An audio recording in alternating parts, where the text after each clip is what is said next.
પ્રશ્ન તમારો છે આજે? શું છે?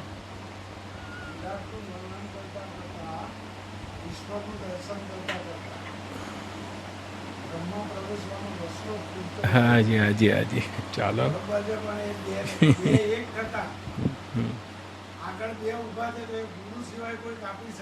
ચાલો. બ્રહ્માનંદમ પરમ સુખદમ કેવલમ જ્ઞાનમૂર્તિ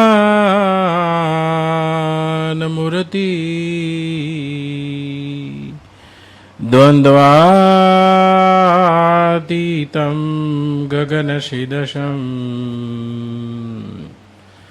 તત્વમસ્યાદિલક્ષ્યમ એકમ નિત્યમ વિમલમચલમ સર્વધી સાક્ષીભૂતમ ભાવાતીતમ ત્રિગુણરહિતમ સદ્ગુરુ તમ નમામિ. વંદે બોધમયમ નિત્યમ ગુરુર્શંકરરૂપિણમ યમાશ્રિતોऽપि વક્રોऽપि ચંદ્રસર્વત્ર વંદ્યતે. મુંડક ઉપનિષદના તૃતીય વલ્લીના પ્રથમ મંત્ર દ્વાપર્ણા સયુજા સખાયામ સમાન વૃક્ષમ પરિશસ્વ જાતે. એક જ વૃક્ષ ઉપર બે પક્ષી છે અને એક જુએ છે અને બીજું ફળ ખાય છે. આ ઋષિની કવિતા છે, બ્રહ્મનિષ્ઠ ઋષિની, જેણે ભગવાનને અનુભવ્યા છે, જોયા છે અને કવિતાનો અર્થ કવિતાની રીતે બોધ કરે છે કે એક છે તે જુએ છે અને એક ફળ ખાય છે. એક કર્તા ભોગતા છે, જીવ છે, અને એક સાક્ષી થઈને જોવે છે અને સાક્ષીથી પરે જે બ્રહ્મ સ્વરૂપ છે એમાં સ્થિત છે, સ્વયંભૂ સ્વભાવથી સ્થિત છે. સાક્ષીપણાથી પરે જે બ્રહ્મ સ્વરૂપ છે તેનું, અને એ સ્વરૂપમાં સ્થિત છે અને સાક્ષી થઈને જોયા કરે છે. આ ઈશ્વરની ભૂમિકા છે. અને પોતાના અંતઃકરણમાં એ ચોથા તુરીય સાક્ષી સમષ્ટિ ક્ષેત્રજ્ઞ રૂપ ઈશ્વરને પણ જાણતો નથી અને પોતાના વાસ્તવિક સ્વરૂપ એ સાક્ષીથી પરે જે અખંડ બ્રહ્મ છે તેને પણ જાણતો નથી. માટે અલ્પ અંતઃકરણમાં, લઘુ અંતઃકરણમાં, લઘુ દેહમાં અહંતા કરીને,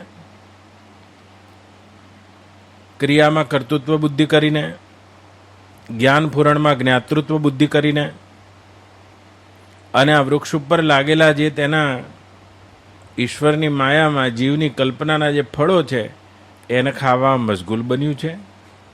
આ પક્ષી જીવ છે અને તો આપણે જ છીએ. અને આ કવિતાનો આધાર લઈને આપણે પ્રફુલ્લભાઈના કરેલા પ્રશ્ન,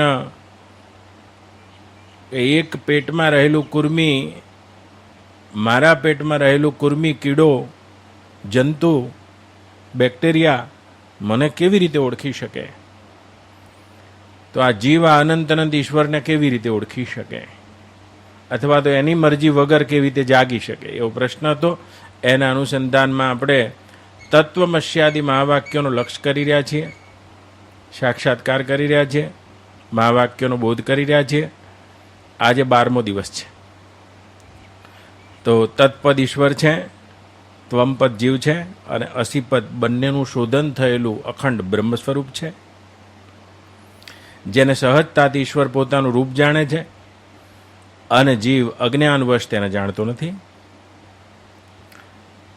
પ્રશ્ન પૂછાયો છે એને થોડોક સ્પર્શીને મારી ધારામાં જતો રહું. એમણે એમ કીધું છે બા કે એ બ્રહ્મમાં પ્રવેશ થતો નથી. આપણે ત્યાં 3 શબ્દો છે. 11માં ત્યાં ભગવાન બોલ્યા કે દ્રષ્ટુમ જ્ઞાતૃમ તત્વેન પ્રવેષ્ટુમ ચ પરંતપ. આખો અધ્યાય પતી ગયો છે.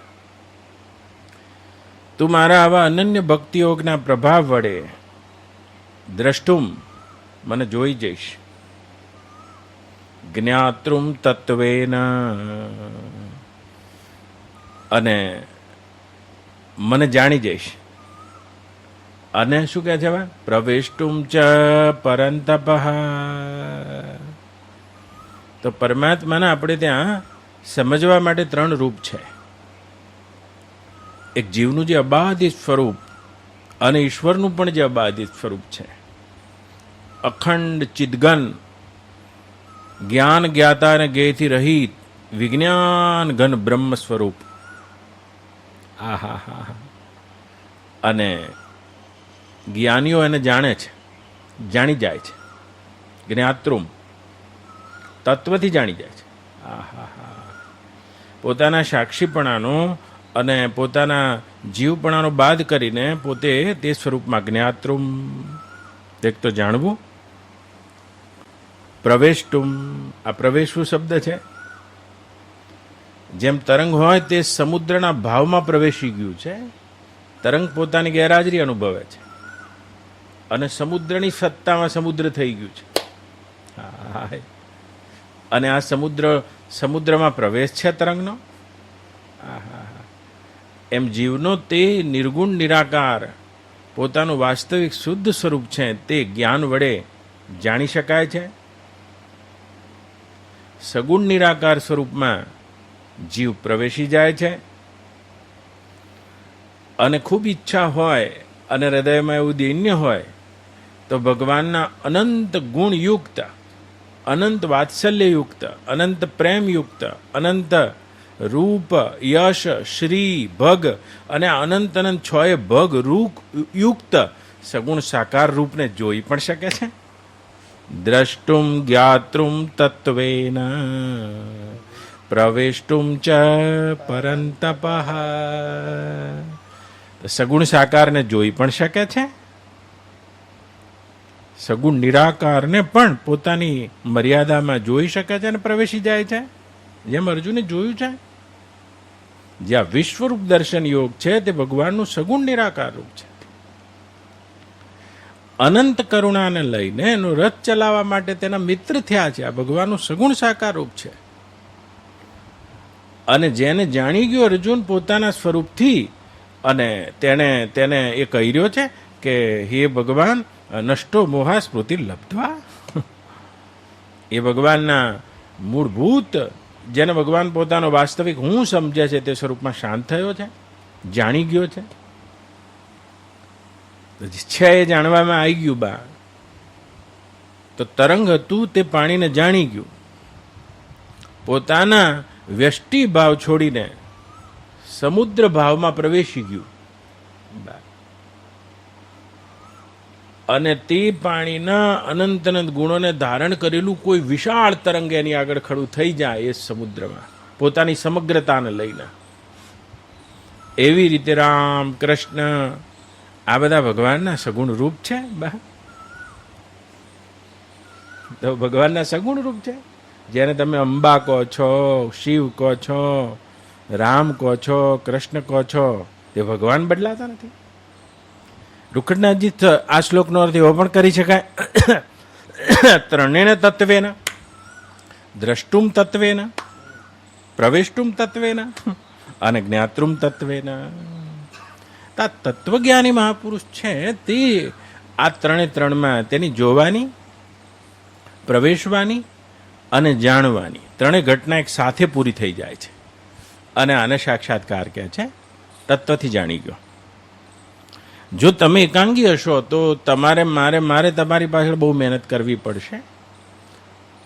તો બહુ આડાવડી સાંભળીને આવ્યા હશો તો મારે મહેનત ખૂબ કરવી પડશે. તમારી ધારણાઓ તમારા જીવપણામાં તો બની ગઈ છે, પણ તમે જો આડું અવડું સાંભળીને આવ્યા હશો તો તમારી કોઈ સાક્ષાત્કાર વિશે, તે બ્રહ્મ વિશે, તે પરમાત્મા વિશે કોઈ માન્યતા દ્રઢ થઈ ગઈ હશે. તો પછી તમે એટલા બધા નિર્ગુણ નિરાકારનો બોધ સાંભળીને કોઈ કૃષ્ણનું નામ બોલશે તો તમારું મોઢું બગડી જશે. તો મારે ખૂબ મહેનત લાગશે તમને, મારે મહેનત પડશે, તો હું મહેનત કરવા તૈયાર છું. પણ જો આપણા શંકરભાઈની માફક તમારી જો ખાતાવાહી તૈયાર હોય, કાં તો રૂખડનાથજીની માફક તમારી સ્લેટ કોરી હોય, તો અત્યારે હાલ જ સાક્ષાત્કાર તો છે. રૂખડનાથની જેમ જો અનંત જન્મોની ભૂખ હોય ને સ્લેટ કોરી હોય, થઈ ગયું અજવાળું. અને શંકરભાઈના જેમ બા હું સગુણ સાકાર ભગવાનનું વર્ણન કરતો હોય તો એમની આંખમાંથી ઝરઝર ઝરઝર આંસુ જતા હતા, એટલો જ રસ લેતા હતા. હું સાવ અજાત બાદ ઉપર પરમાત્માના શુદ્ધ એ અખંડ સ્વરૂપ પર બોલી રહ્યો હોય તો એટલો જ એમનો રસ હતો, એટલી જ એમની પહોંચ હતી, પકડ હતી. અને જ્યારે વિશ્વરૂપ દર્શન માટે બોલી રહ્યો હોય તો એ પણ એમના માટે 3 જુદા નતા. અને જો આજે પણ તમારા માટે 3 જુદા છે એટલે મારે મહેનત જુદી પડે છે, વધારે થાય છે. તો સમુદ્રમાં તરંગ પ્રવેશી જાય છે, જો એટલે પ્રવેશી જાય છે એટલે જલમાં તો છે જ, જલમાં ક્યાં પ્રવેશવાનું રહ્યું? એને તો પોતાનું તરંગપણું છોડીને એ સમુદ્રની અખંડતામાં જ પ્રવેશવાનું રહ્યું. એમ તમારે તમારું જીવપણું છોડીને એ વિશ્વ રૂપ દર્શન કરીને બા એ ઈશ્વરની અખંડતામાં જ પ્રવેશ કરવાનો રહ્યો. તમારી ગેરહાજરી અને વિશ્વરૂપની સત્તા છે, આ તમે પ્રવેશી ગયા છો. બા તરંગને કઈ જલમાં નહીં પ્રવેશવાનું, તરંગ તો જલ રૂપ જ છે. એમ જીવ બ્રહ્મમાં નહીં પ્રવેશવાનો, તો બ્રહ્મ રૂપ જ છે. પણ જીવ પણ છૂટી જાય તો જીવ ક્યાં સ્વતંત્ર છે? પોતાના શરીરને સમગ્રતાથી જોઈ લેશે તો શરીર હાથમાં નહીં આવે, એ વૈશ્વાનર વિશ્વ વિરાટ જ હાથમાં આવે છે. આ સૂક્ષ્મ શરીરને જો સમગ્રતાથી જોઈ લેશે તો અનંત વિશ્વનું જે સૂક્ષ્મ શરીર રૂપ હિરણ્ય ગર્ભ છે એ જ હાથમાં આવી જાય છે. પોતાના કારણ સ્વરૂપ અજ્ઞાન અવિદ્યાને જો જોઈ લેશે તો આ પ્રાજ્ઞ ઈશ્વર છે એ જ હાથમાં આવી જાય છે આખે આખો. અને જો પોતાને એ તુરીય બ્રહ્મ જાણી લેશે તો બ્રહ્મનું સાચું સ્વરૂપ જ હાથમાં આવી જશે. તો જીવ બ્રહ્મ પ્રવેશવું એટલે કાંઈ છૂટો નથી પડ્યું. તરંગ કદી પણ કોઈ પણ અવસ્થામાં, નાનું હોય મોટું હોય, ઉછળી રહ્યું હોય, કોઈ પણ અવસ્થામાં તે તો જલરૂપ જ હોવાના કારણે જલનું વિવર્ત છે. માટે જીવ કોઈ પણ કાળે તે પોતાની બ્રહ્મ અસ્મિતાને ગુમાવતો નથી, પણ બ્રહ્મ અસ્મિતાને ગુમાવેલો માને જ બસ. માટે જો અજ્ઞાનની દ્વારા તૂટી જાય તો જ્ઞાત્રુમ જાણી જાય છે. કે જીવ બ્રહ્મને જાણી જાય છે અને એ સગુણ ઈશ્વરમાં, એ વિશ્વ વિરાટમાં પ્રવેશી જાય છે. જુઓ તમે પ્રવેશેલા નથી આપણે, એટલે તો કંઈક પોતાને અલગ થલગ માની રહ્યા છીએ. તો યોગીઓ બધા પહેલા પ્રવેશે છે, પછી જોવે છે અને જાણે છે. પહેલા ભક્તો ભગવાનને જોઈ લે છે, પછી પ્રવેશે અને જાણે છે. જ્ઞાનીઓ પહેલા જાણી લે છે, પછી પ્રવેશે છે અને જોવે છે. બસ આ પૂર્ણતા. પણ પછી શબ્દ બોલવામાં જેટલો સમય લાગે છે એટલો સાક્ષાત્કાર વખતે નથી લાગતો. આ 3 એક સાથે થાય છે. તો હું કઈ પ્રમાણ વગર વાત નહીં કરું, ગીતામાં જ બોલ્યા છે ભગવાન. આ બોલ્યા જ ને, દ્રષ્ટુમ તત્વેન પ્રવેષ્ટું ચ પરંતપઃ. તો જ્ઞાનીઓ બધા જાણી જાય છે અને જાણીને પછી પ્રવેશી જાય છે અને પછી જોઈ લે છે. પણ આ પછી શબ્દમાં જેટલો વાર લાગે છે એટલી આ 3ને પૂરી થવા વાર નહીં લાગતી જો જ્ઞાન યોગ સંપૂર્ણ થાય તો. ધ્યાન યોગી બધા જેટલા પણ છે, કર્મયોગી છે, તે ભગવાનમાં સમાધિની ઉત્તંગ અવસ્થાએ, સમતાની ઉત્તંગ અવસ્થાએ પ્રવેશી જાય છે. બા પોતાની ગેરહાજરી અનુભવી લે છે. મિત્માત્ર ભવ સભ્યસાચિના અને એ પ્રવેશી જાય છે પહેલા, પછી જાણી જાય છે અને પછી જોઈ લે છે.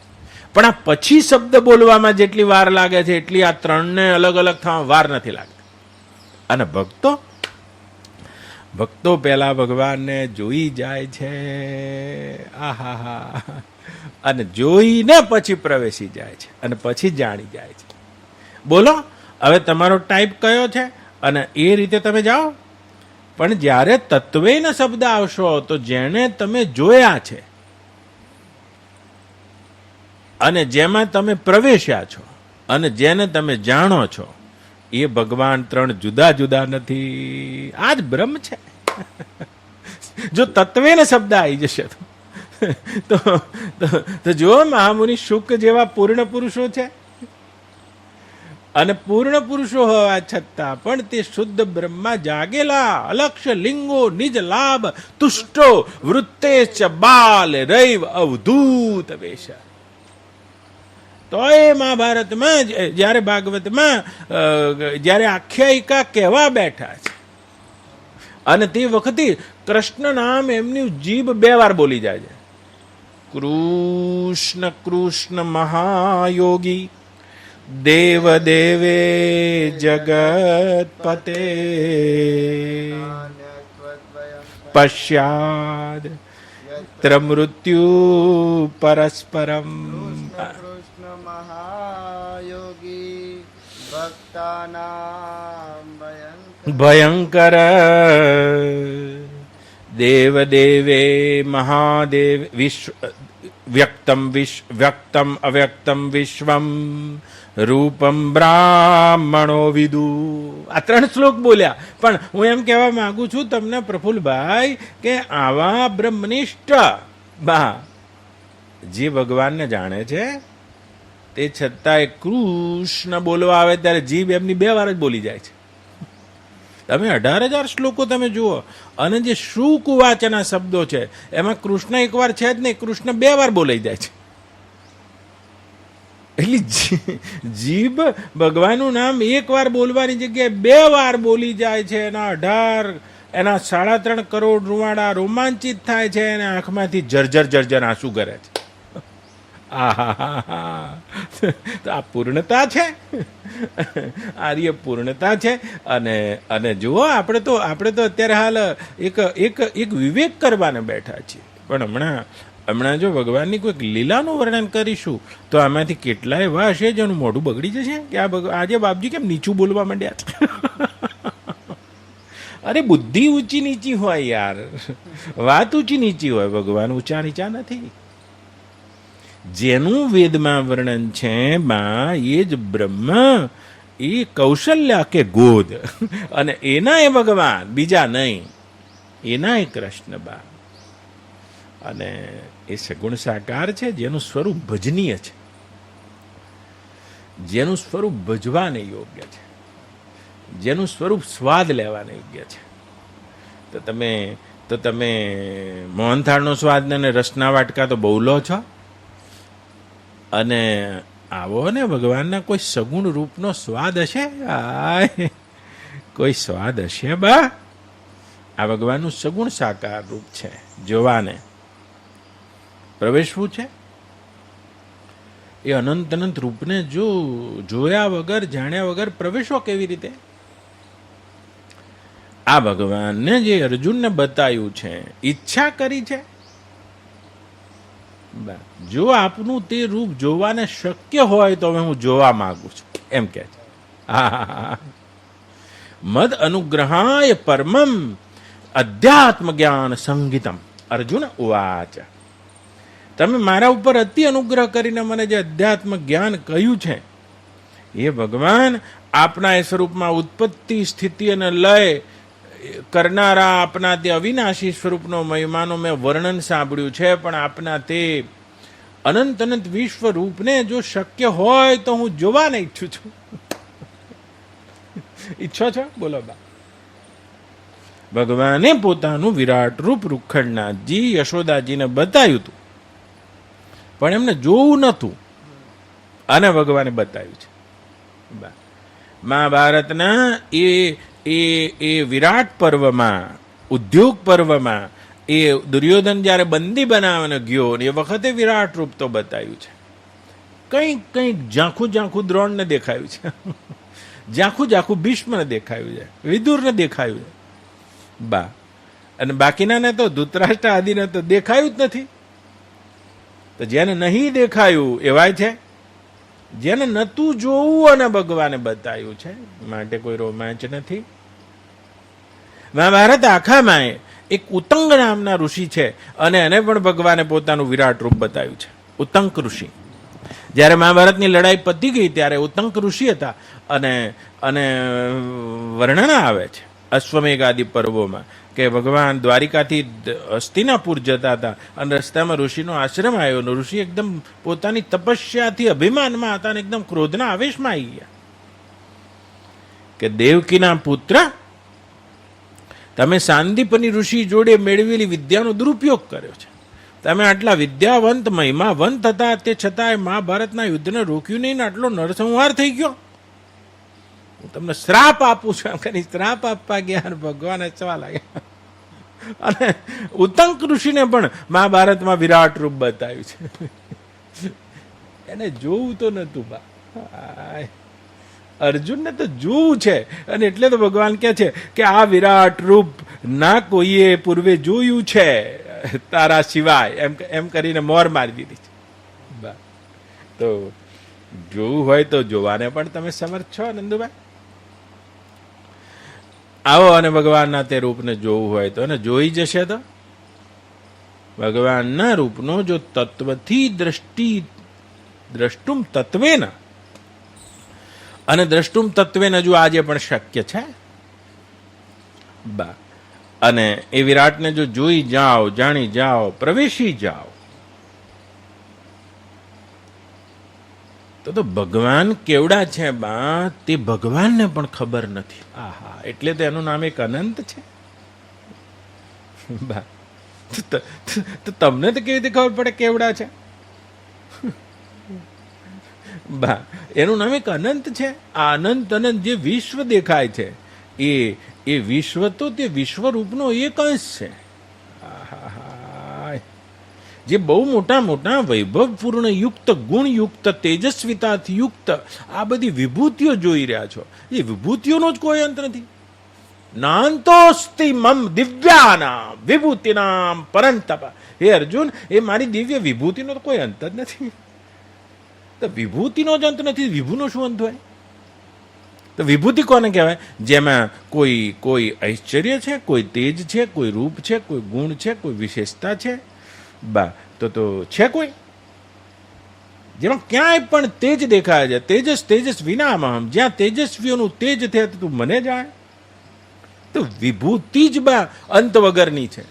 આ સૂર્ય વિભૂતિ છે બા. લ્યો, વિભૂ એવા મારા ભગવાન તો આવા અનંત અનંત વિશ્વોને ધારણ કરીને રહેલા, વિશ્વરૂપ થયેલા અને વિશ્વના રૂપે વિલસી રહેલા, વિશ્વમાં પ્રવેશેલા, વિશ્વમાં રમી રહેલા, અને તેનાથી પણ પરે અને પૃથક રહી શકનારા એવા મારા ભગવાન છે બા.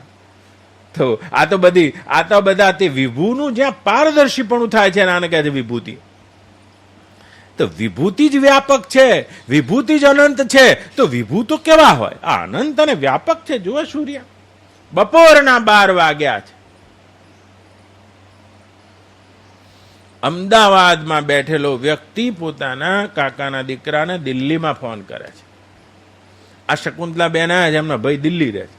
તો ભાઈને ફોન કરે છે તો કે સૂર્ય ક્યાં છે? તો કે દિલ્હીમાં છે અત્યારે. દિલ્હીમાં અનુભવાય છે અને આ બેઠા છે અમદાવાદમાં, કે અમદાવાદમાં છે. અરે, કોઈ અમદાવાદની ગલીમાં રમતો હોય તો કે મારી ગલીમાં છે. કોઈ ગલી છોડીને પોતાના ઘર ઉપર જતો રહે તો કે મારા ઘર પર છે. મારા ઘર પર છે એ સાચું છે નંદુમાં, ગલીમાં છે એ સાચું છે, અમદાવાદમાં એ છે એ સાચું છે, દિલ્હીમાં છે એ સાચું છે. વિભૂતિની આટલી વ્યાપકતા છે બા. ભગવાન કહી રહ્યા છે જ્યોતિષામ રવિરંશમાન, બધી જ્યોતિઓમાં હું સૂર્ય છું. તો સૂર્ય આવો વ્યાપક છે, આવો અનંત. અનંત એટલે અનંત. આવી 13 લાખ પૃથ્વીઓ મય જાય બા, અને તો પણ સૂર્યમાં જગ્યા ખાલી રહેશે. એટલે શું આની અનંતતા છે તમારા દેહની સામે?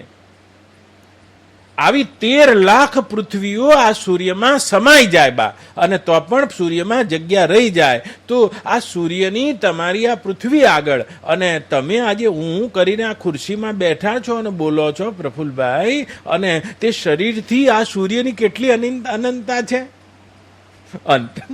અંત વગરની છે, અનંત છે. અને આ સૂર્ય તો કશું એ નથી.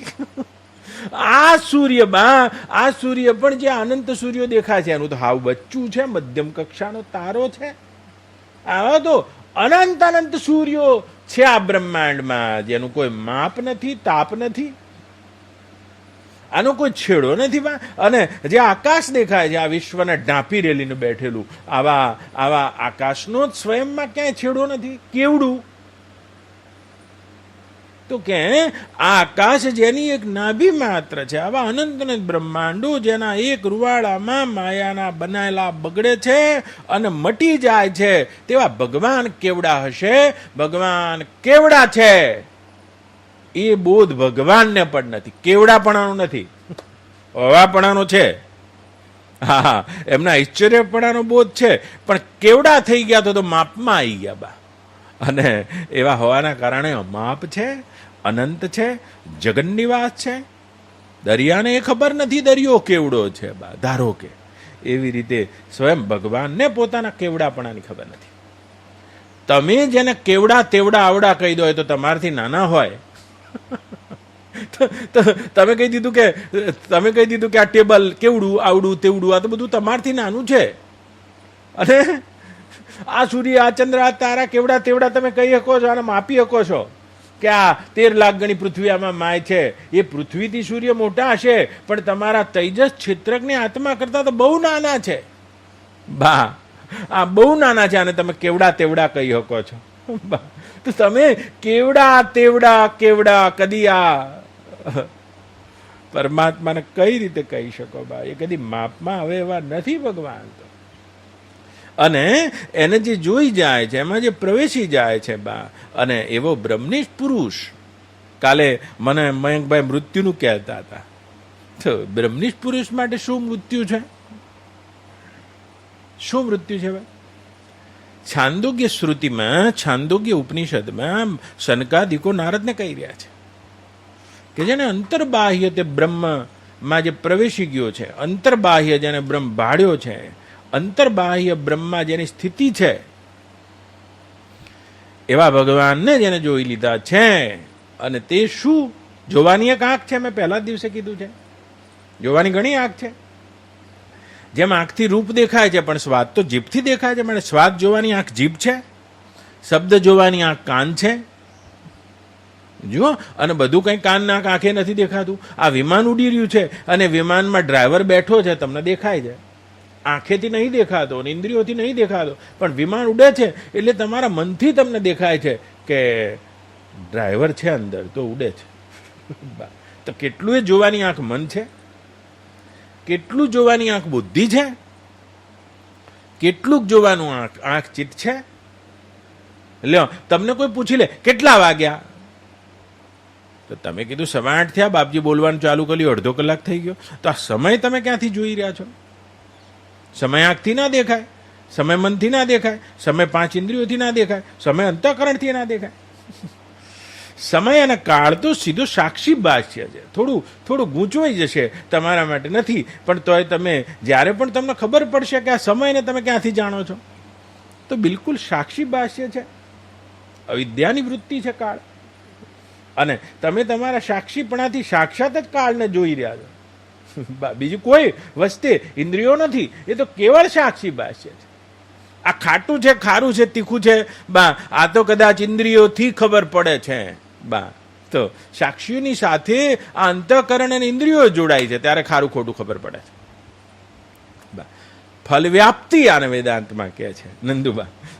તો આના માટે તો ઇન્દ્રિયો અને આ વૃત્તિઓની જરૂર પડે છે. પણ સમય કેટલા વાગ્યા છે, આ તો સીધો સાક્ષી ભાષ્ય છે સમય તો બા.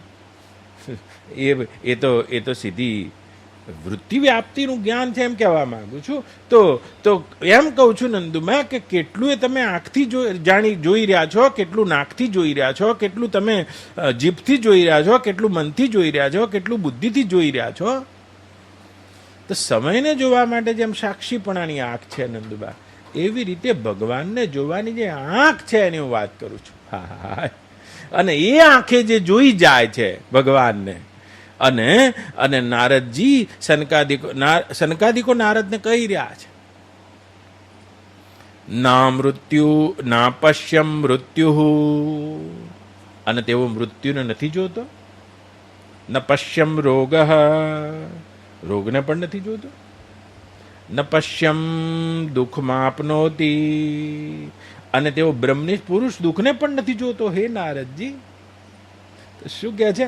સર્વમ સર્વ અહમ સર્વ પશ્યાત્વા પશ્યાત્મા, આ બધી જગ્યાએ મારા આત્મ સ્વરૂપ ભગવાન જ છે તેમ જોઈ રહ્યો છે.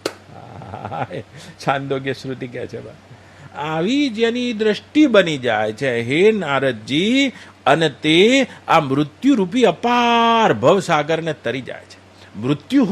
મૃત્યુમાં આપનોતી નાન ઇવ એવ પશ્યતી, છાંદોગ્ય શ્રુતિ કહે છે જે પરમાત્મામાં એટલે કે ભગવાનમાં ભગવાનથી બીજું ભિન્ન કાંઈ પણ જોવે છે, અનુભવે છે, સ્વીકારે છે અને માને છે, એ મૃત્યુ વડે મૃત્યુને જ પ્રાપ્ત થાય છે. અને વારંવાર આ જન્મ મૃત્યુના ચક્રમાં ફરિયાદ કરે છે. તો મૃત્યુમાં આપનોતી, એ મૃત્યુથી મૃત્યુ વડે જ પ્રાપ્ત થાય છે. નાન ઇવ એવ પશ્યતે, જે બ્રહ્મથી અન્યથા પૃથક બીજું કાંઈ પણ જોવે છે એટલે અનુભવે છે, સ્વીકારે છે, માને છે, અને જ્યાં સુધી જોવે છે બ્રહ્મ પરમાત્માથી બીજું કાંઈ પણ, એનું નામ જ અવિદ્યા છે. સ્વીકારે છે એનું જ નામ અવિદ્યા છે. માને છે એનું જ નામ અવિદ્યા છે. અને આ એનો સ્વીકાર, આ એની અવિદ્યાયુક્ત દ્રષ્ટિ, અને આ એની અવિદ્યાયુક્ત માન્યતા, અને એ જ જીવ છે જે વારંવાર જન્મે છે, મરાવે છે, જન્મે છે, મરાવે છે. બા, અને આવો જે ક્ષણે જોઈ જશો તો મૃત્યુને ના જોશો. આ મૃત્યુના પેલે પારે અધિષ્ઠાન ભગવાનને અર્જુન તો જોઈ ગયો છે. આ પરપોટા બનતા ને બગડતા, પરપોટા બૂમો પાડી રહ્યા છે, દરિયો તો લહેરાઈ રહ્યો છે. આવો ને ઈશ્વરની અખંડતામાં અર્જુનની માફક પ્રવેશ કરી જાઓ. હે જન્મેજય રાજા, એ થર થર કાંપી રહેલો એણે ભગવાનના વિરાટના રૂપમાં જોયું છે કે કેટલી ધસમસતી નદીઓ જેમ દરિયામાં જઈ રહી છે તેમ. યથા નદીનામ બહવોંબુ વેગા સમુદ્રમેવાભિમુખા વિશંતિ. તો બ્રહ્મજ્ઞાની આ રીતે બ્રહ્મા પડી ગયો છે, પાછો નહીં આવવાનો. પણ ના, આપણા જેવા છે. તો યથા નદી યથા પ્રદીપ્તમ જ્વલનમ પતંગા સમૃદ્ધ વેગા. અજ્ઞાનીનું અજ્ઞાની અવિદ્યાવશ ઊંઘી જાય તે વખતે ભીતર સુષુપ્તિ હું ઊંઘી ગયો એમ માને છે, ગયો છે ભગવાનમાં. પણ અવિદ્યા છે એટલે ભગવાનમાં ગયો છે ખબર નથી, સુષુપ્તિ ઊંઘી ગયો છું. અને મરી જાય તે વખતે પણ એમ માને છે હું મરી ગયો છું. એટલે મૃત્યુને પ્રાપ્ત થાય છે, પ્રલયને પ્રાપ્ત થાય છે. અને પાછો અવિદ્યાને વશ પ્રલય પછી પણ ભૂતગ્રામમ એવાય ભૂત્વા ભૂત્વા પ્રવિલીયતે. વારંવાર જન્મે છે ને મરે છે. તો વારંવાર જે અવિદ્યા વાળો છે મૃત્યુને જ પ્રાપ્ત થાય છે, બહાર પણ અને અંદર પણ અને બહાર પણ. યથા પ્રદીપ્તમ જ્વલનમ પતંગા. એક વિદ્યાવાનની દ્રષ્ટિ છે અને એક અવિદ્યાવાનની દ્રષ્ટિ છે. અવિદ્યાના વશ થયેલું આવડા પરિચ્છિન્ન જીવત્વમાં કંઈ જીવવાની, કરવાની અને પામવાની ઈચ્છા લઈ લઈને વારંવાર પતંગિયાની માફક પડી રહ્યો છે આપમાં, પણ તે છતાંય આપનું જ્ઞાન નહીં હોવાના કારણે આપના એ આપની તે મહાન માયાથી ઘેરાયેલો તે વારંવાર આ પતંગિયાની માફક મોતને પ્રાપ્ત થઈ રહ્યો છે. હું આ બે રીતે આપમાં પ્રવેશેલા જોઈ રહ્યો છું. થર થર થર થર થર કાંપતો અર્જુન ભગવાનને પૂછે છે કે આજે વિરાટ રૂપ તમે મને બતાવ્યું છે, આને લઈને હું ક્યાંય ધીરજ અને શાંતિ પામતો નથી. અરે હું હજુ પણ આપના તે વિશેષ રૂપને જોવા ઈચ્છું છું, જાણવા ઈચ્છું છું. આપની આ પ્રવૃત્તિ શેને લઈને છે? આપ કઈ પ્રવૃત્તિના કયા કારણથી આ પ્રવૃત્તિ કરી રહ્યા છો તે મને કહો. અને તે જ વખતે શ્રી ભગવાન ઉવાચ કાલોસ્મિ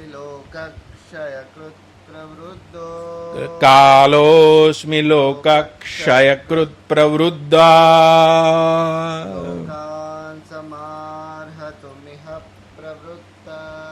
લોકાન સમાન મિતઃ પ્રવૃત્ત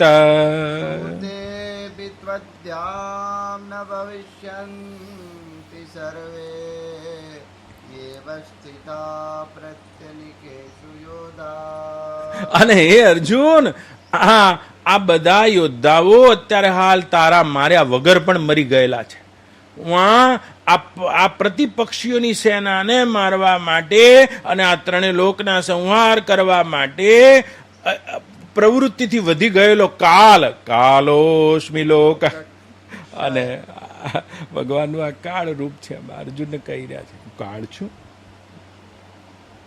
જેમ હે જન્મે જય રાજા, એક કરોડિયો પોતાના મોઢામાંથી જાળું બહાર કાઢે છે અને તે જાળામાં રમે છે અને રમી રહ્યા પછી જાળાને પોતામાં લીન કરી રહ્યા છે. તે રીતે જ આ કાળ સ્વરૂપ ભગવાન પોતે જ પોતાના સંકલ્પમાં સૃષ્ટિને જન્માવીને અને પોતે પોતાની આ ઈચ્છાને પૂરી કરતા જેમ કરોડિયો ઝાડને ગળી જાય તે રીતે ઉર્ણના અભિવત ઋગ્વેદ કહી રહ્યો છે.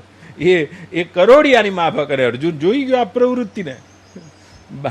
અને એવા કયા યોદ્ધા છે જેને તું મારવાને માગે છે, અથવા તો નહીં મારે તો બચી લેવાના છે? નહીં. આ સંહાર કાળે પ્રવૃત્ત થતા મુજ એ કાળ સ્વરૂપને જોઈ લે અર્જુન. આ બધા મારા વડે હમણાં હાલ જ હણાયેલા છે જેને તું હણવાની ના પાડે છે. અને નજર ઉચારીને જોઈ તો લો, નંદુમાં ઉતારી તો લો. આ કાળ નામની શું ઘટના છે? રૂખડનાથ તમે બેઠા છો એટલે કેવું જોઈશ. જેટલા પણ દેહવાદી છે, ભોગવાદી છે રૂખડનાથ, એટલા કાળને ખાલી મનની કલ્પના માને છે. ચારવાક મતવાળા, જૈન દર્શન વાળા જેટલા છે એ કાળને કોઈ તત્વ માને છે, કોઈ એવું સ્વતંત્ર તત્વ છે. જેટલા પણ સાંખ્યવાદી છે, યોગીઓ છે તમારા જેવા, એ બધા યોગને આ કાળને મહતત્વની વૃત્તિ માને છે. વેદાંતિઓ જેટલા છે, બાળનાથજી, રૂખડનાથજી તમારા જેવા, આ બધાએ કાળને માત્ર અવિદ્યાની વૃત્તિ માને છે. જ્યાં સુધી અવિદ્યા છે ત્યાં સુધી આ કાળ સાક્ષી ભાષ્ય થયા કરે છે. અવિદ્યાની વૃત્તિ માને છે. હું થોડો ઊંડો લઈ જાઉં તમને. જ્યારે ભક્તો તો કેવળ કાળને ભગવાનની ચેષ્ટા માને છે, ભગવાનની શક્તિ માને છે, ભગવાનનો સંકલ્પ માને છે. કાળક્રમે ચારવાક સિવાય બધાની વાત એક છે. પણ એટલી લાંબી ગૂંચવાડામાં ના જવું હોય તો ભક્તો તો કેવળ ભગવાનનો સંકલ્પ માને છે, ભગવાનની શક્તિ માને છે. તો તમે એ શક્તિમાંથી શક્તિમાન ઉપર ખસી જાઓ. અહીં દ્રવ્ય શક્તિ, ઈચ્છા શક્તિ, જ્ઞાન શક્તિ અને કાળ શક્તિ, આ ચાર પ્રકારની શક્તિ તે શક્તિમાનની આ વિરાટમાં રમી રહી છે. નંદુબા, આ જેટલા પણ દ્રવ્ય શક્તિથી આ બધા પદાર્થોની ઉત્પત્તિ દેખાય છે તે કેવળ ઈશ્વરની એક ઈચ્છા શક્તિનું પરિણામ છે. ઈશ્વરની જ્ઞાન શક્તિ જે કીડીથી લઈને બ્રહ્મા સુધી બધાના હૃદયમાં અત્યારે હાલ રમી રહી છે નંદુબા, અને ઈશ્વરની સંકલ્પ શક્તિ આ જ કાળ થઈને દેખાય છે. કાળ નામનું કોઈ તત્વ નથી. તે દિવસે પણ કહેતો હતો એક જાદુગર હોય તો જાદુગર એક હાથમાં બતાવી દે તમને બકરી એક, અને પછી બીજા હાથમાં બતાવી દે હાથી. તો પહેલા બતાવી બકરી અને પછી બતાવી હાથી. એક જ જાદુગરમાં 1 અને 2 આવો ક્રમ દેખાયો, અને ક્રમમાં જે સંવિત છે આનું નામ કાળ છે. સંવિત એટલે થતું જ્ઞાન. હા, તો જે પ્રેક્ષક છે તેમાં એને 1 અને 2 એવા ક્રમના સંવિતમાં કાળનું જ્ઞાન થઈ રહ્યું છે. તો ભગવાન તો નંદુમાં મત્સ્ય થયા, કાચબો થયા, જો, અને એ થઈને બતાવે છે બહુરૂપી. અને એના વચ્ચે જે કાળ બાસી રહ્યો છે 4 સતયુગ, દ્વાપર, ત્રેતા, એ જ થઈને બતાવે છે પિતા પુત્ર, અને એના વચ્ચે કાળ બાસે છે, એ જ થઈને બતાવે છે આ બધા ખેલ, અને સર્વરૂપમાં કાળ તો આ તે બાસી રહ્યો છે. હે ભગવાન, આપ કાલાતીત છો, અને આપ જ કાળરૂપ થઈને આ જગતની ઉત્પત્તિ, તેના સ્થિતિ અને લયનો માત્ર વિનોદ કરી રહ્યા છો. અને ભગવાન પણ કહી રહ્યા છે કે આ તો કેવળ મારો વિનોદ છે, આમાં તું ક્યાં છે? હું તો આ લોકને વારંવાર મારામાં પ્રગટ કરીને, જેમ એક જાદુગર જુદા જુદા જાદુ બતાવીને પોતાના સ્વરૂપમાં અખંડ રહે છે, અને તે જ રીતે આ અનંત સૃષ્ટિઓને મારા સંકલ્પમાં સ્થિત કરીને, મારા કાળના કડછાથી આ બધાને રમાડીને પાછા પોતાની ઉદરમાં લીન કરી દેનારો, અને વળી પાછી મારી ઈચ્છાથી આ બધાના સંહાર વખતે કાળનું રૂપ ધારણ કરનારો. જેમ 10મા અધ્યાયમાં ભગવાન બોલ્યા બા ગીતામાં કે બધું હરી લેનારાઓમાં કાળ તે હું છું, ગણનારાઓમાં કાળ તે હું છું. કાલો કલયતામસ્મી, ગણનારાઓમાં કાળ હું છું. જેમ તમારી પાસે 50 ઘેટા હોય ને નંદુબા, 1 2 3 4 5 10 બધા ગણનારા બા, એવી રીતે આ બધાને ગણનારા, અને ગણનારાઓમાં કાળ તે હું છું. અને આ બધાને જેને ગણી રાખ્યા છે નંદુબા, તમને મને કોઈ સામાન્યને નહીં, ભગવાન ગાયા છે. શ્રી ભગવાન વાચ દ્રોણમ ચ ભીષ્મમ ચ જયમ દ્રથમ ચ. યાદ કર્યા છે આ ભાગશાળી, ભલે હતા પ્રતિપક્ષી પણ ભાગશાળી. દ્રોણમ ચ ભીષ્મં ચ જયદ્રથં ચ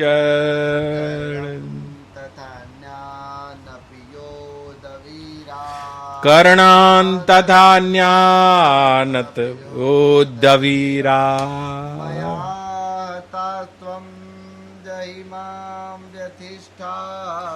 મયા હતાસ્ત્વં જયિમાં જથિષ્ઠા.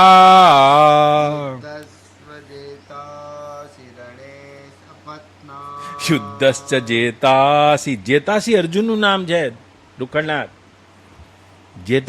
જેતા ઉપરથી વિજેતા, વિજય, આ બધા અર્જુનના નામ છે. જેતાસી. અને શું કહે છે? દ્રોણમ ચ ભીષ્મમ ચ દ્રથં ચ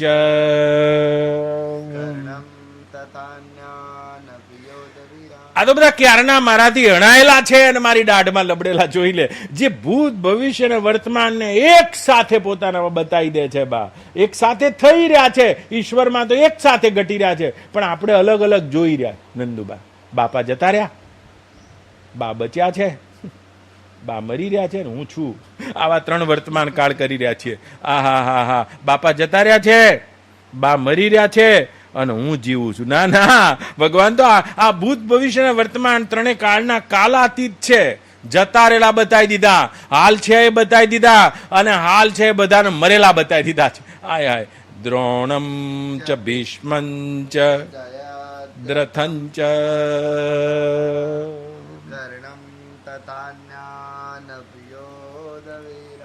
ચાર નામ બોલો એટલે 18 અક્ષરણીના તો બોલવા જ ના પડે. દ્રોણંચ, સેંકડો વર્ષનું આયુષ્ય ધરાવનારા અને બ્રહ્માસ્ત્ર સુધીનું જ્ઞાન ધરાવનારા સ્વયં બ્રહ્માજી આવીને એમ કીધું કે હે ભૂદેવ, આખી પૃથ્વી પાતાળ લોકમાં જતી રહેશે, તમારા બ્રહ્માસ્ત્રનો તમે પ્રયોગ ના કરો. અને તે વખતે બ્રહ્માજીને પણ દલીલ કરનારા, તેવા પોતાના શક્તિશાળી, અજય દુર્જય માનનારા દ્રોણ આ લબડેલા છે. જોઈ લે. તો હું કઈક છું, આ તો જીવનું અભિમાન જ. દ્રોણંચ, 4 નામ આલ્યા છે. ભીષ્મંચ, ઈચ્છા મૃત્યુને વરેલા, જ્યાં એવા વરદાન પ્રાપ્ત છે, મૃત્યુ તેને પૂછ્યા વગર આવી શકવાનું નથી, અને એ પણ મારી દાઢમાં લટકી રહ્યા છે. જોઈ લે, આવા લટકી રહ્યા છે. તો બીપીની ગોળીઓ ગઈને જે આયા છે, એ જીવનું અભિમાન મટાડવા માટે આ વિશ્વરૂપ દર્શન યોગ છે. અને જીવ તે અભિમાનથી વધારે કશું નથી. ફૂલાઈ ગયેલી હવા સિવાય કાંઈ નથી જીવ. ફૂલાઈ ગયેલી હવા માત્ર છે. એટલે બા દ્રોણંચ ભીષ્મંચ જય જયદ્રથંચ, આને યાદ કરવું જ પડે મારા બેટાને. બા જયદ્રથના જે પિતા હતા બા, અને તે પોતાના દીકરો અમર થઈ જાય તેના માટે તપસ્યા કરીને બેઠા હતા.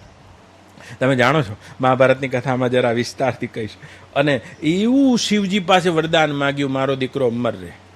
તો શિવજીએ કીધું કે દીકરો અમર ના થઈ શકે, કદી કોઈ અમર ના થઈ શકે. તો કે તો પછી આયા છો તો અમરતાનું કંઈક કરતા જાઓ. તો કે એના અથવામાં કંઈક માગી લે, લાંબુ જીવાડવું હોય તો જીવાડું.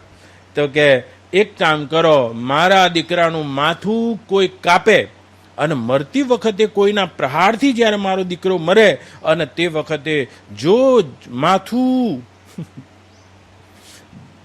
એનું માથું જેના કારણે ધરતી ઉપર પડે એ વખતે હાલના હાલ ફાટી પડવો જોઈએ, દેશી ભાષામાં. તમે જાણો છો કથા તો, આવું વરદાન લઈને બેઠા.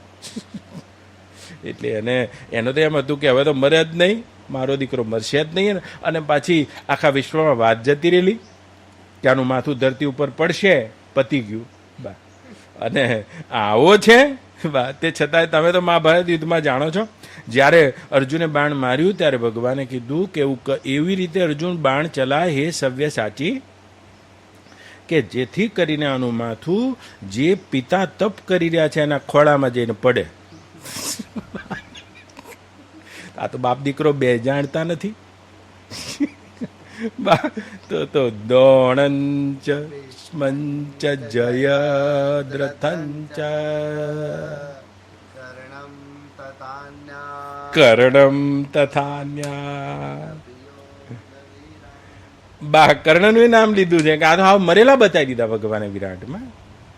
અને વિરાટનું દર્શન કરશો તો અત્યારે હાલ આ બધા મરેલા છે, બા લબડી રહ્યા છે. જે કોઈક આગ્રહ રાખીને, કોઈ આશા રાખીને, કોઈ તૃષ્ણા રાખીને, નંદુબા કોઈ પકડ રાખીને, કોઈ હુંપણું રાખીને, કોઈ કર્તૃત્વ રાખીને, કંઈક કોઈ પણ પ્રકારે અભિમાન રાખીને, વીમા ઉતરાઈને, વારંવાર બોડી ચેક કરાવીને દ્રોણંચ ભીષ્મંચ દ્રથંચ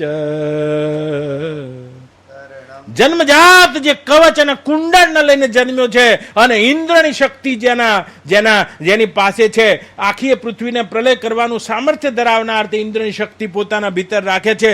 અને પોતાના અજ્ઞાન અને પોતાની શક્તિના અભિમાન વશ તે નક્કી કરીને બેઠો છે કે કર્ણ નક્કી કરીને બેઠો હતો બા કે જ્યાં સુધી આ ભીષ્મ પિતામહ અને ડોસા લડશે ત્યાં સુધી હું લડવાનો નથી મિત્ર દુર્યોધન. અને જે વખતે તારા આ પિતામહ આ ઈચ્છા મૃત્યુના વર ને વરેલા જે દિવસે હારવાની નેમ બતાવે અને મરતા દેખાય તે વખતે અડધા સાદે મને બોલાવજે. અને તે વખતે એક પ્રહરમાં આ મહાભારતના યુદ્ધને સમાપ્ત કરી દેવાની ક્ષમતા આ તારા મિત્ર કર્ણના બાહુબળમાં છે. દ્રોણંચ મંચ જયદ્રથંચ.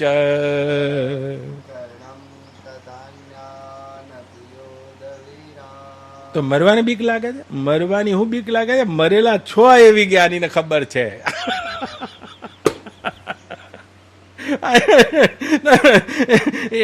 એને તો ખબર છે કે આ ભગવાનની વિનોદ લીલામાં આ તો નિત્ય જ ઘટી રહ્યું છે. પાણીમાં તરંગ ખડું થયું છે અને ક્યાં સુધી રહેશે? ખડું થયું છે એ જ બતાવે છે, હમણાં થોડી વાર રહીને ગુમ થશે. પણ કોઈ તરંગ આને ગુમ થવાને મૃત્યુ માને છે અને કોઈ તરંગ ગુમ થવાને સમુદ્રનો વિનોદ માને છે. અને કોઈ તરંગ ગુમ થવાને મોત માને છે અને કોઈ તરંગ સમુદ્ર ભાવને પ્રાપ્ત થઈ ગયો હોવાથી એ સમુદ્રની અખંડતામાં પ્રવેશેલો હોવાથી મૃત્યુને અતિક્રમી જાય છે, કાળને અતિક્રમી જાય છે. પણ કાળથી બચવાના કેટલા ઉપાય છે? તું ઊભો થા અને તું ભગવાન કહી રહ્યા છે કે તું તો નિમિત્ત માત્ર ભવ્ય સવ્ય સાચીન. મારાથી હણાયેલા હમણાં હાલ જોઈને નિમિત્ત માત્ર થઈ જા. તો કે મારી જ નાખ્યા તો મને શું કરવા મારવાનું કે? પણ મારી મેં નાખ્યા છે, પણ અગ્નિ સંસ્કાર તો તું કર. આટલું તો કર. તો કે આ મારી ક્રિયા, આ મારી જે ક્રિયા શક્તિ છે બા, તો કે શું થઈને કરું? નિમિત્ત માત્ર ભવ સવ્ય સાચીન. 11મા અધ્યાયમાં રૂખડનાથજી જીવનો આ ક્લાઇમેક્સ આવી ગયો. હવે તો ખાલી સ્તુતિ જ વધશે. જોજો, નિમિત્ત માત્ર ભવે શબ્દ સાચીના, તો નિમિત્ત માત્ર ભવા બા. અને જે ભગવાનમાં પ્રવેશી જાય છે બા, એ ભીતર અહમ શૂન્યતા અનુભવે છે, તે ભીતર આગ્રહ શૂન્યતા અનુભવે છે. નિમિત્ત માત્ર ભવે શબ્દ સાચીના બા, પોતે હટી જાય છે, એને ખબર જ પડી જાય છે, કર્તૃત્વ જતું રહે છે અને કીર્તારની શક્તિ કામ કરે. હવે આનાથી કોઈ પાપ નહીં થાય બા, આનાથી કોઈ પુણ્ય નહીં થાય. બસ એ તો ઈશ્વર રૂપી અંગીનું એક અંગ થઈ જાય છે. મહાભારતની આખી યુદ્ધ પત્યું બાળનાથ, અને જે ક્ષણે યુદ્ધ પત્યું બા, તે વખતે અડધી રાતે ભીમ આવ્યો અને યુધિષ્ઠિર રાજા બની ગયા. મેં ઘણી વાર કહી છે આ કથાને. અને ભીમ આવ્યો, બધા પાંડવો ભેગા થયા અને ભગવાનને ભીમ કહી રહ્યો છે કે ભગવાન, અમે બધા યુદ્ધમાં એટલા બધા લડવામાં ઓતપ્રોત હતા, પણ તમે તો યુદ્ધ નથી ઉઠાયું. કનૈયા, તો અમને કહો કે આ યુદ્ધમાં સૌથી શ્રેષ્ઠ યોદ્ધા કોણ છે? વાંધો નહીં, તમે કોઈ કૌરવ પક્ષનો હશે તોય અમને વાંધો નહીં, પણ તટસ્થતાથી કહો કે આમાં શ્રેષ્ઠ યોદ્ધા કોણ છે? 18 દિવસમાં જે સૌથી શ્રેષ્ઠ હોય, પહેલા દિવસે કોણ શ્રેષ્ઠ છે? Man of the match. 18મા દાડે કોણ મેન ઓફ ધ મેચ છે?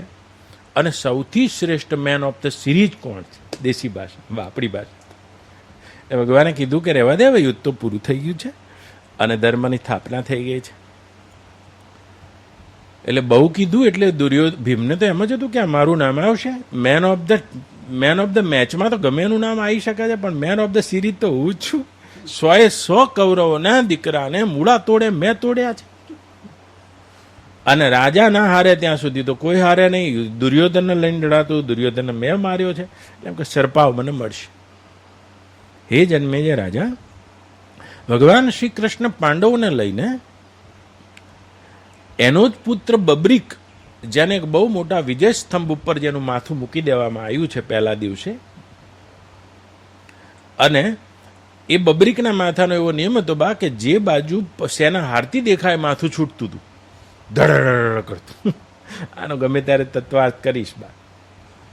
જે બાજુ માથું હારતું હતું એ સેનામાં, એનામાં જઈને સેનાને મારતું હતું આ માથું બા, જીવતું.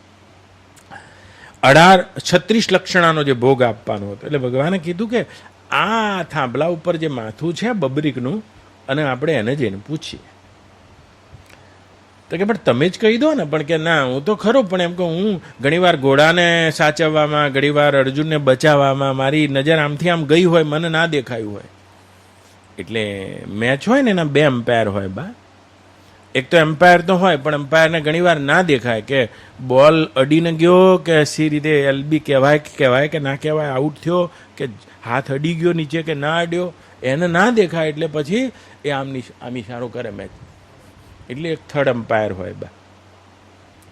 હા, જુઓ નંદુબા, પરમાત્માના સાક્ષીપણામાં બા આ બધા એક સાક્ષીના જ રૂપો છે. સંજય પણ એ છે, શૈલ્ય પણ એ છે, કૃષ્ણ એ છે. કૃષ્ણ તો એ છે જ સાક્ષી. અને એક આ બબ્રીક નંદુબા, એવો 3rd એમ્પાયર. અને એને જઈને પૂછ્યું બધાએ કીધું, અર્જુને કીધું, ભીમને કીધું તું જ પૂછ ને. એટલે ભીમે જવાબ આપ્યો બા. એટલે બબ્રીકે કીધું કે એનો મારું જ નામ આવશે. મેં 18 દિવસના યુદ્ધને મારી નજરે જોયું છે. 2 સૈનિકો આમથી આમ લડતા હોય, એક તલવાર બીજાને મારી રહ્યો છે, અને પેલાનું માથું કપાઈ ગયું. પણ પ્રત્યેક મારનારના પાછળ મેં એક કાળી ડિબાંગ સત્તાને જોઈ છે. મારતી હતી એ,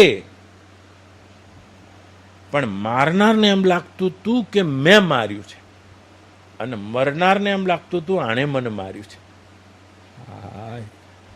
આ પ્રત્યેક 18 અક્ષોણી સેનાના પાછળ એક કાળી ડિબાંગ સત્તા હતી.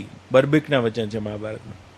મારતી હતી એ, એક ક્ષણ આવે ત્યારે મારતી હતી એ, હું જોઈ રહ્યો તો મારે છે આ, અને મારનારને એમ થતું હતું મેં માર્યું છે, અને મરનારને એમ થતું હતું આણે મને માર્યું છે. હે કનૈયા, હે પાંડુ પુત્રો, હે મહર્ષિ ધૌમ્ય, આ કાળી સત્તા કોણ હતી હું કહી શકતો નથી. કોકના નિર્ણયમાં યુદ્ધ લડાઈ ગયું છે, સમાપ્ત થઈ ગયું છે. જીતનાર વ્યક્તિ વિજેતા હોવાનું અભિમાન સેવે છે, અને હારનાર વ્યક્તિ આણે મને હરાયો છે આવી ન્યૂનતા સેવે છે.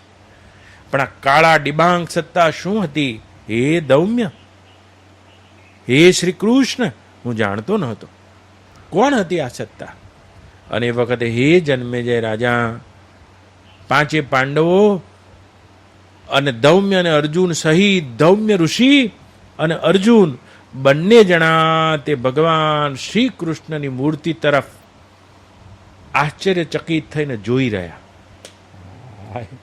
બસ ખાલી જોઈ રહ્યા. નંદુબા, તમ પ્રત્યેક જીવની ક્રિયાશક્તિ પાછળ અત્યારે હાલે કાળી શક્તિ દિમાંગ સત્તા જ છે બા. અવ્યક્ત વ્યક્તિ માપન ગીતાકાર કહે છે. વ્યક્તમ અવ્યક્તમ વિશ્વમ રૂપમ બ્રાહ્મણો વિદુહુ, અને એ જ ક્રિયાશક્તિ છે. હા, પણ એ કરે છે, પણ આને એમ લાગે છે હું કરું છું. આ કરે છે સામે જો, પણ આપણને એમ લાગે છે આ કરે છે. આ હું કરું છું એમ લાગે છે બા.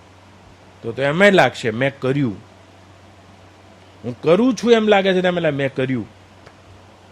હું કરીશ, હું કરીશ, હું નહીં કરું. બા એટલે ભગવાન કહે નિમિત્ત માત્ર ભવ સભ્ય સાચીન. જે અખંડમાં પ્રવેશી જાય છે બા, તેને કરતી વખતે પણ નંદુબા તે કાળી ડિબાંગ સત્તા, એટલે કોકના માટે કાળી, બબરીક માટે કાળી, પણ ધૌમ્ય માટે તો બા એ પરમાત્માનું જેને જ્ઞાન છે એ ધૌમ્ય છે, જ્ઞાન છે એ અર્જુન છે. મહાભારતના અંતે તો લડ્યા છે બધાય બા, અર્જુન હાર્યો નથી ને અર્જુન જીત્યો નથી. નિમિત્ત માત્ર ભવ સભ્ય સાચીન. આટલા દાડા એના એના એના ખભા ઉપર એક ગાંડીવ છે. ગાંડીવનો અર્થ થાય છે ગાંડપણ. અને જીવના મુખ્ય 3 ગાંડપણ છે. પ્રથમ પહેલું मैं करता हूं, मैं भोगता हूं और मैं ज्ञाता हूं. તો આ ભોગતા અને જ્ઞાતા તો કાપવામાં વાર નહીં લાગતી નંદુબા, પણ આ કરતા પણ આને કાપવામાં વાર લાગે છે. જુઓ, એક જુએ છે બીજું ફળખાય છે. તો જે આ ફળ ખાનારું પક્ષી છે અને તે કરે છે એમ લાગે જ છે આને. જ્યાં સુધી વિરાટનો નિર્ણય ના કરે અને ગાંડીઓ હવે આચુકલું પડવાનું છે, હવે અર્જુન સ્તુતિ કરવાનું છે. હા, અર્જુનની સ્તુતિ આવે છે, પણ એ ગાંડીવ ખભેથી ઉતર્યું ત્યારે સ્તુતિ કરી શક્યો છે. જ્યારે આ વિરાટને જોઈ લીધા, કરું છું એવું કહેનારો કોણ છું, નહીં કરું એવું તું કહેનારો કોણ છું. નિમિત્ત માત્ર ભવે સભ્ય સાચીન. કરું છું એવું કહેનારો કોણ છું બા, કોણ છું?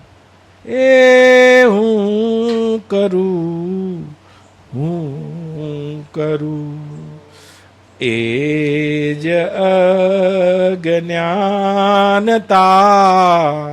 એ જ અજ્ઞાનતા. શકટના ભાર જે સ્વાન.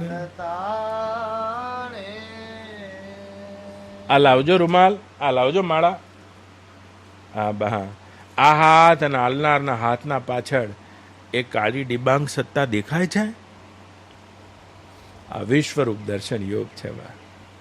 આ આપવાની શક્તિ જ લ્યો, પણ એ આપના પાછળ જે આપનારો દેખાય છે, આ જ કાળી ડિબાંગ સત્તા છે નંદુબા. નિમિત્ત માત્ર ભવે સભ્ય સાચી. તો જીવ છે તે બા એને બહુ બધા ગ્રહ નડે છે, પણ એમાં સૌથી મોટું જીવનું કોઈ રૂપ જ હોય તો આગ્રહ છે. હા, અને આગ્રહ વેરાઈ જાય તો ક્યાં જીવ છે નંદુબા?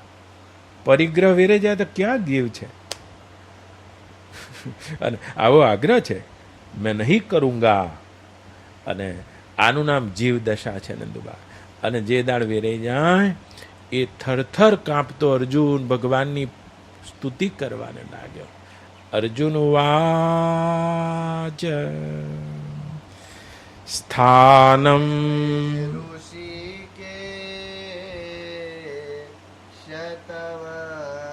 પ્રકીર્ત્યા સ્થાનમ ઋષિકેશ તવ પ્રકીર્ત્યા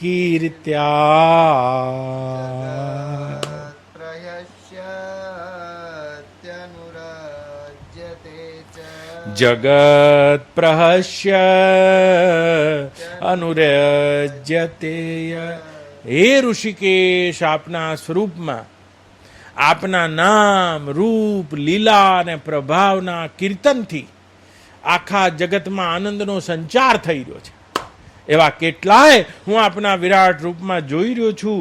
જ્ઞાની અને સિદ્ધ પુરુષોનું જે આપના નામ, આપના રૂપ, આપની લીલા અને આપના પ્રભાવની પ્રકીર્ત્યા ગુણગાન કરી રહ્યા છે અને આનંદનો સંચાર પામી રહ્યા છે. આપનું નામ, આપનું રૂપ, આપની લીલા અને આપનો પ્રભાવ આવા જ્ઞાની પુરુષના હૃદયમાં આનંદનો સંચાર કરનારો છે. એવી આપની પ્રકીર્તિ અને કીર્તિની ગાથા ગઈ રહ્યા છે. એવા જ્ઞાની અને ભક્તોને આપના રૂપમાં જોઈ રહ્યો છું. સ્થાનમ ઋષિકેશ પ્રકીર્ત્યા જગત પ્રહસ્ય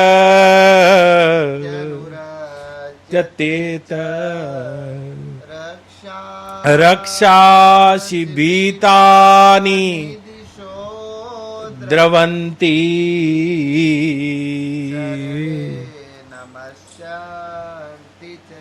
ઈદ્ય સંજ્ઞા. અને આપના નામ, રૂપ, લીલા, ગુણ અને કીર્તિના પ્રભાવથી આખું એ જગત અને આવા જ્ઞાનીજનો ના હૃદયમાં પણ આનંદનો સંચાર થઈ રહ્યો છે અને આખા જગતમાં એમના વડે આનંદનો સંચાર અને આનંદનું પ્રકટીકરણ થઈ રહ્યું છે. તેવા સિદ્ધ સંગો અને એવા સિદ્ધો આપને નમસ્કાર કરનારા હું જોઈ રહ્યો છું. અને એની સાથે સાથે રક્ષાંસી ભીતાની દિશા દ્રવંતી. અને આપથી ભય પામીને આ કેટલા રાક્ષસોને આમથી તેમ દોડતા જોઈ રહ્યો છે. વિરાટમાં બે છે જો કૃષ્ણ કૃષ્ણ અને નામ સાંભળીને જેના હૃદયમાં આનંદનો સંચાર થાય છે, આ બધા સિદ્ધ સંગો છે. અને તમે વાત સાંભળવા આટલા આગળથી આવ્યા છો, તમારા હૃદયમાં આનંદનો સંચાર થાય છે.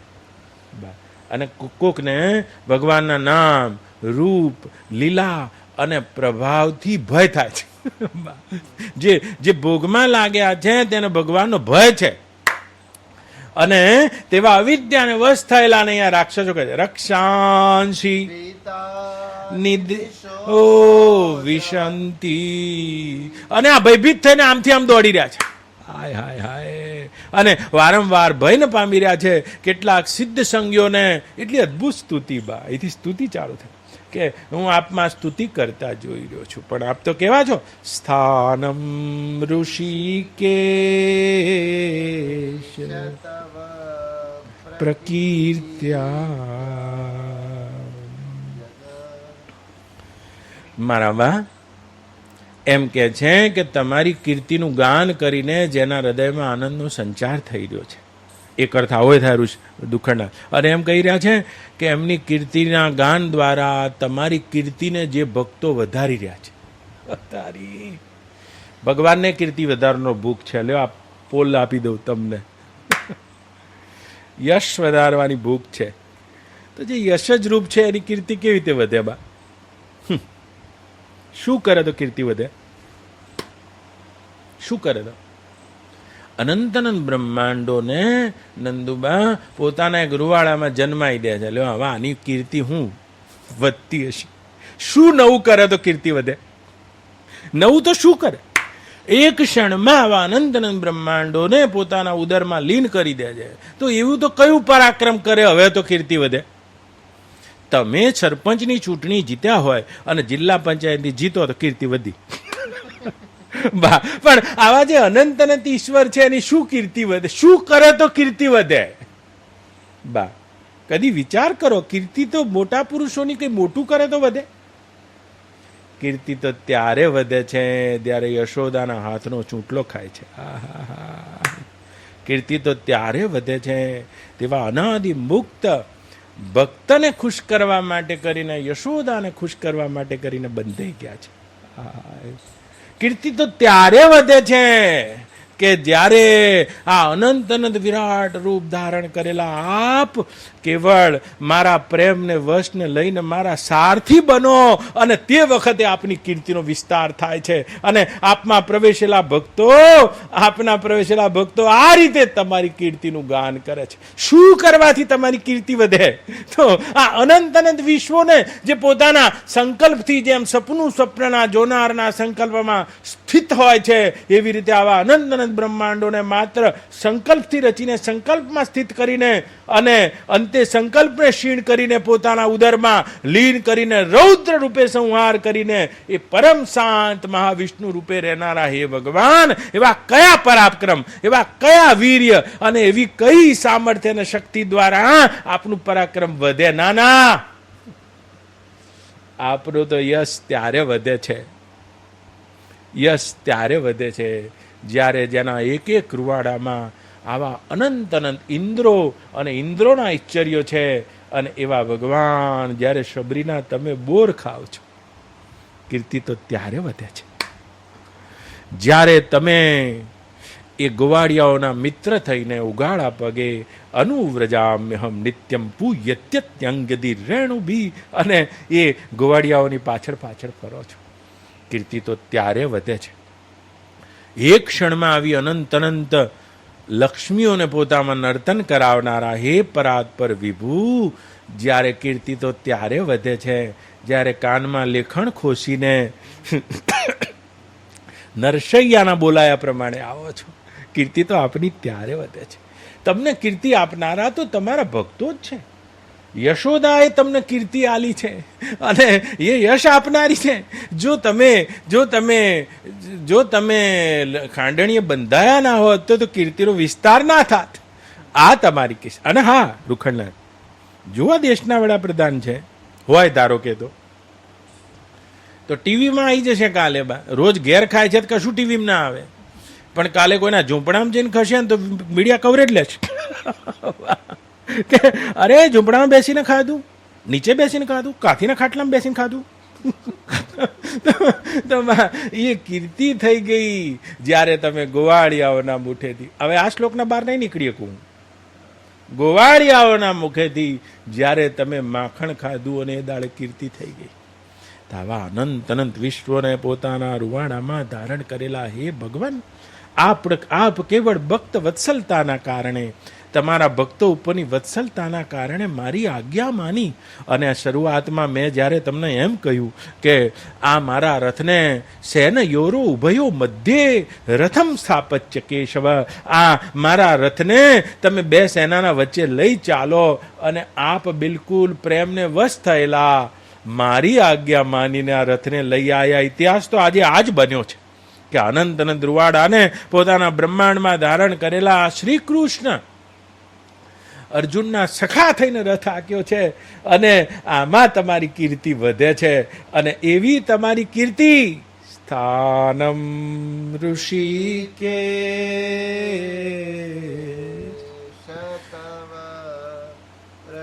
કીર્ત્યા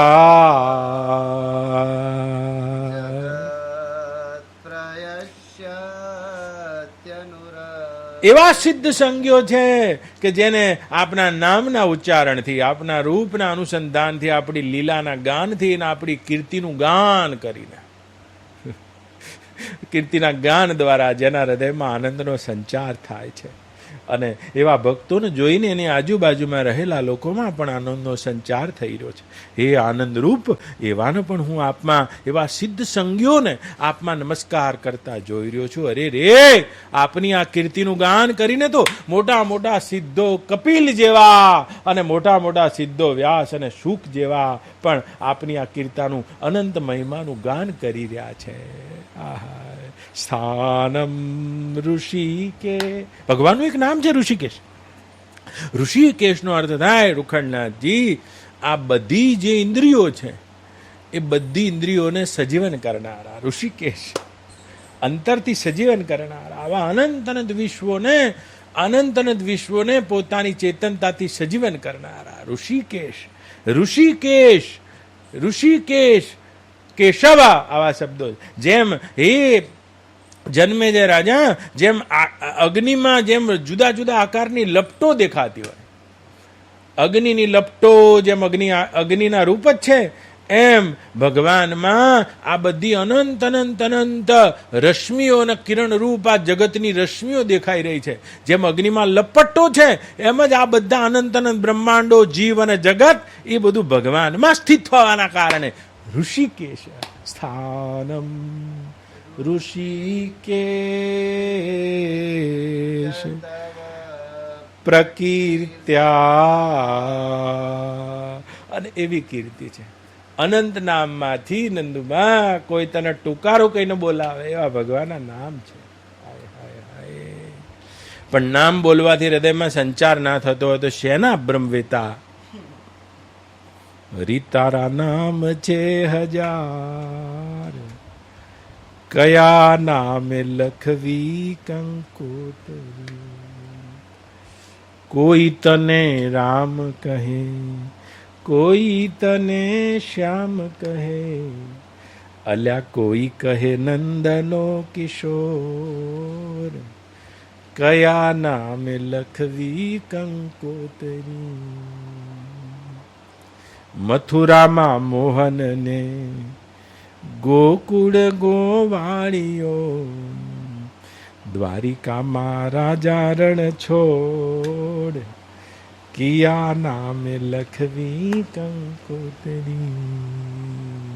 આપના નામ, આપના રૂપ અને આપની લીલાના પ્રભાવ દ્વારા જેના હૃદયમાં, જેના ગુણગાનમાં આપની યશ કીર્તિનો વિસ્તાર કહીને ગાનારના હૃદયમાં આનંદનો સંચાર થઈ રહ્યો છે. એવા હે પુરાણ પુરુષોત્તમ, હે ઋષિકેશ, હું આપની સ્તુતિ કરું છું એમ કહે છે.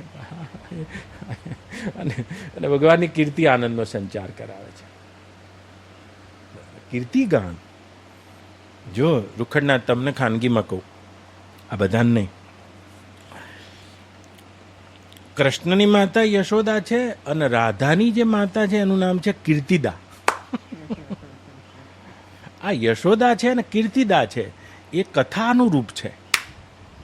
આ કથા કહેવાયેલું કીર્તિગાન, જેના હૃદયમાં આ કીર્તિગાન રૂપી યશોદા આવે બા, એ આ નંદ રૂપી જીવને કૃષ્ણ અને રાધાને નાચતા કરી દે છે. હાય હાય હાય.